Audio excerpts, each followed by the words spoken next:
খেয়াল করবেন আমাদের যুবকদের ভালোবাসায় ভেজাল না থাকলেও কিছু কিছু মেয়েদের ভালোবাসায় কিন্তু ভেজাল আছে। আর আমি যখন এই কথাগুলো বলি, হক বলি, তো অনেকের গা জ্বলে যায়।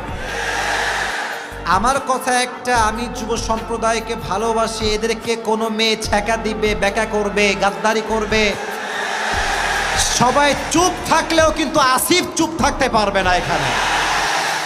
আল্লাহ সবাইকে কবুল করুন, পড়না আমিন। তবে সব মেয়ে কিন্তু আবার একরকম না বাবুরা, সবাইকে এক পাল্লায় মাপলে হবে না, ঠিক না বলো? বাংলাদেশে আজ চরিত্রবান নারী আছে না নাই? তবে কিছু কিছু চরিত্রহীন নারী বের হয়েছে, যাদের কারণে যুবকের পুরো ক্যারিয়ারটাই লাল বাতি জ্বলে যায়। এদের পক্ষে না বিপক্ষে আমরা?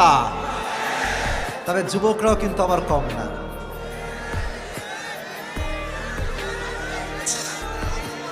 ঠিক কিনা বলো যুবকেরা?